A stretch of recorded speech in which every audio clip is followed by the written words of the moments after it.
David here with Figboot on Pens, back again with another video. This past weekend, I attended the Atlanta Pen Show. It's something I look forward to each year. It's been a while since I've done a proper show recap, so what I thought I would do today is provide a bit of a recap of the show, talk about some of the goings-on, and then show you what I brought home with me that will be showing up in reviews over the next couple of months. So, let's get right to it. The Atlanta show is held at the Sonesta Hotel, which is about 20 minutes north of downtown and about a mile away from Truist Park, where the Braves play. The first night of the show was the home opener for the Braves, and we could hear the loud jets during the flyover before the game. One of the traditions of attending the Atlanta show is breakfast at the Waffle House. There is one literally in the parking lot of the hotel, so it's only like a 30-second walk.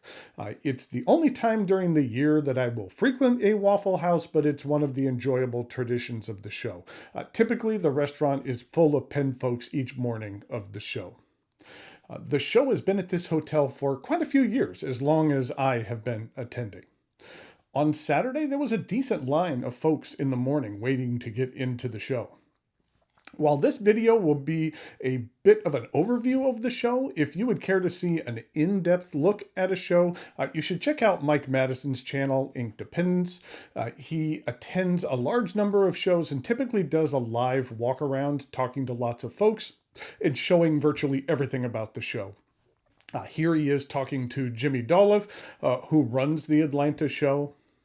The attendance on Friday was decent, but things really picked up on Saturday.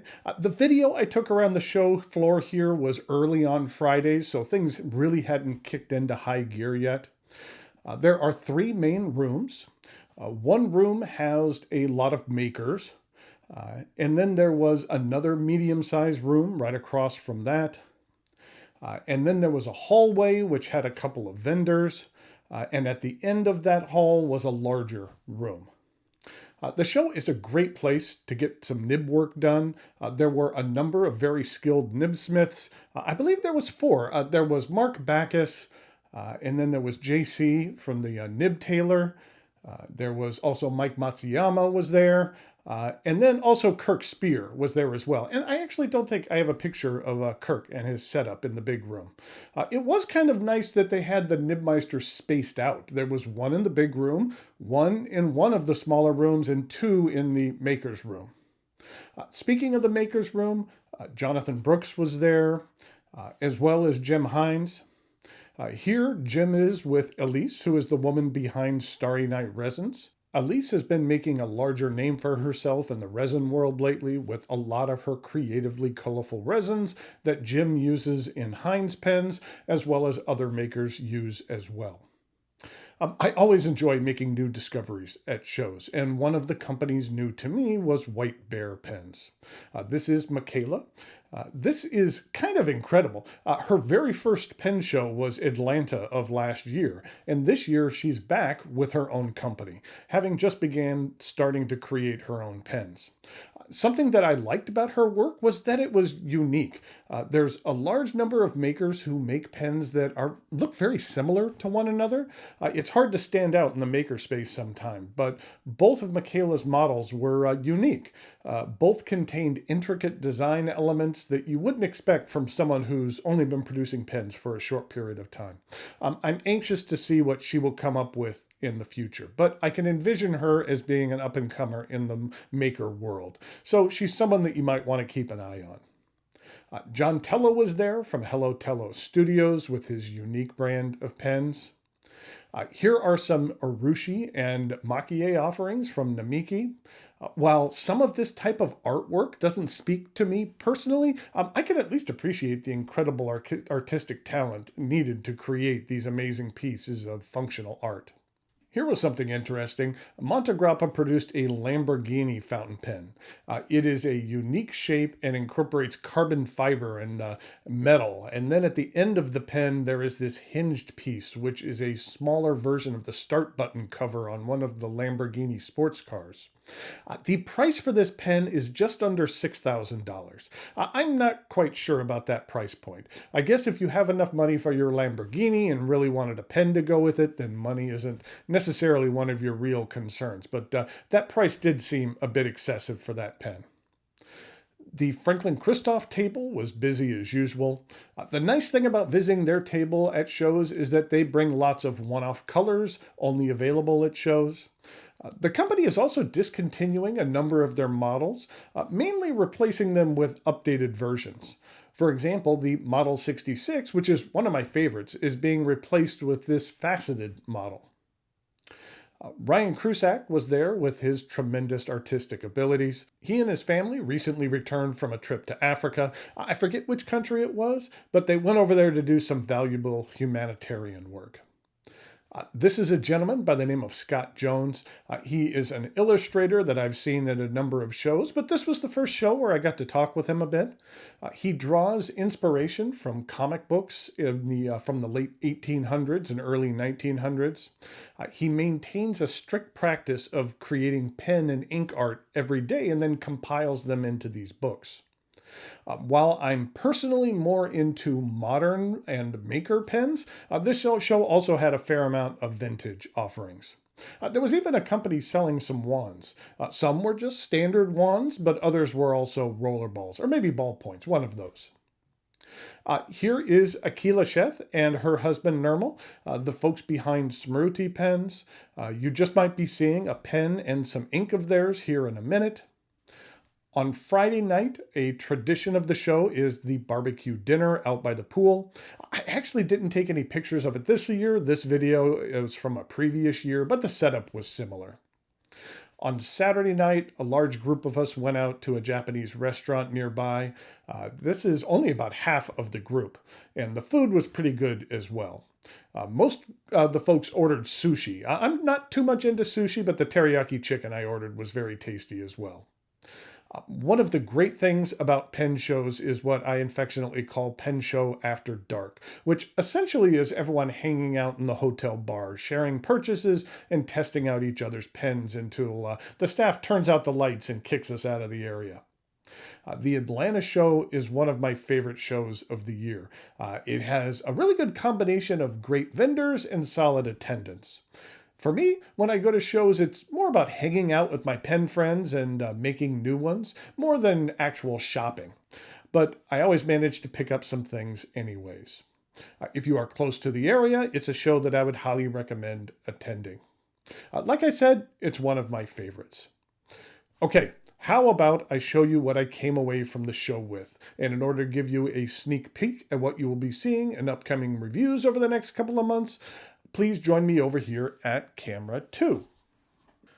Okay, this is just going to be a quick recap of some of the pens that you're going to be seeing coming up in the channel in the near future. First up, we have a Kaweco Art Sport Mineral White, which is the first Kaweco that I've tested that is made of a custom resin, which I think looks interesting. I think that pearlescent white looks really, really nice, and looking forward to checking that out. And then next up, I have another Kaweco, which is another model that I have yet to review, which is the Supra Fire Blue. I really like the flame treatment on this particular pen. It's interesting because you can actually adjust this pen. If you want to have it longer like this, you can.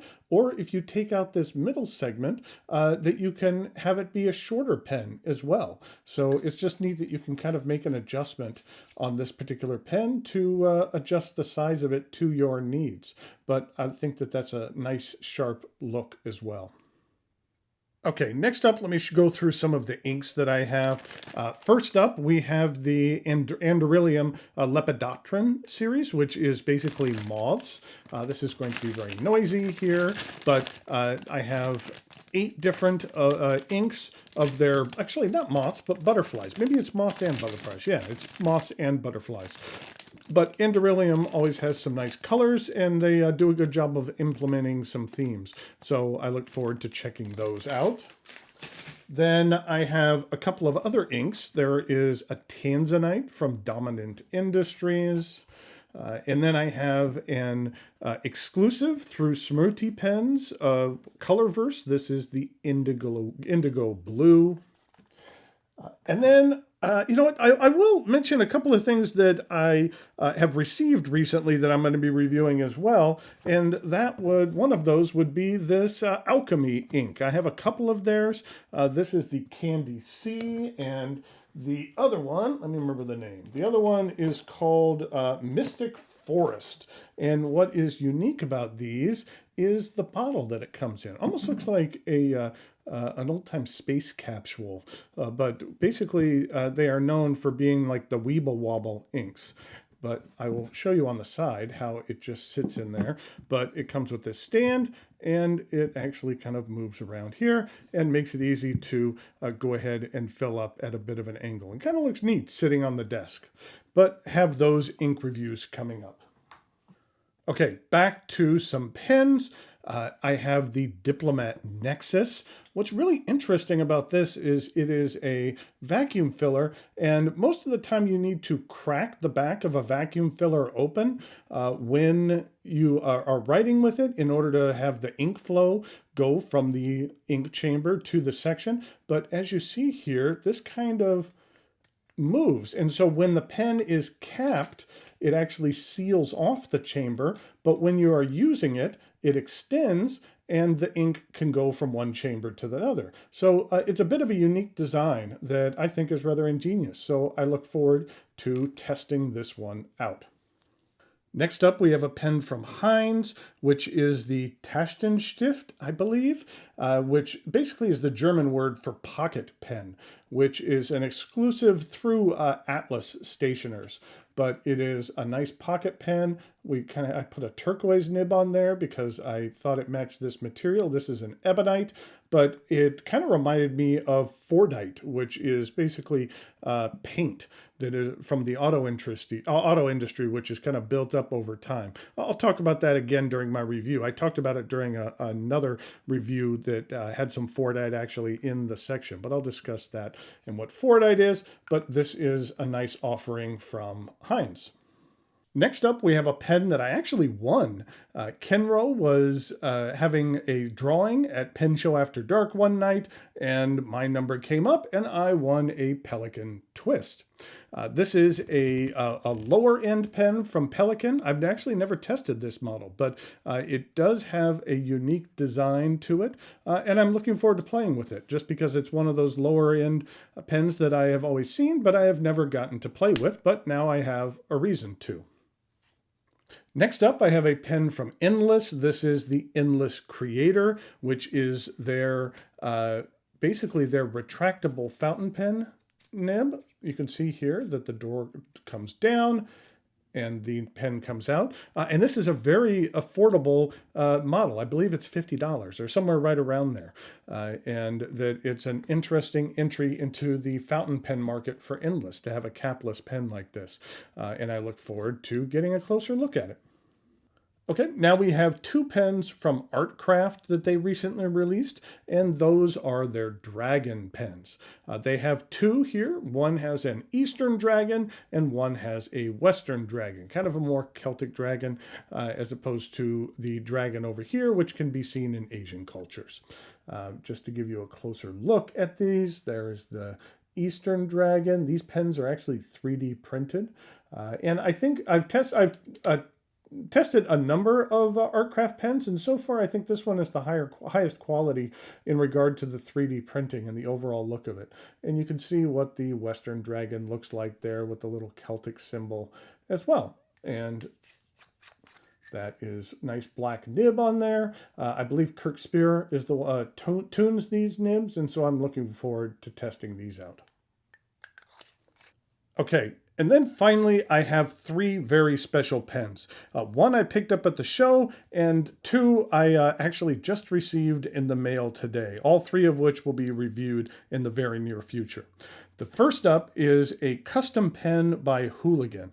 There is a very long story that I will get into in the review, but it is a themed pen. And if you're not familiar with Hooligan, that they do basically custom one-of-one pens. And I had a custom pen that I had an idea for, and over the last couple of months we worked to perfect it, and that is a themed pen based on a movie, and that movie would be The Shawshank Redemption.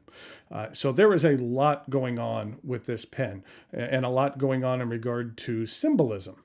That we have the gray bars of the prison. If you're not familiar with the film, I will go into more of the plot of the film during the review.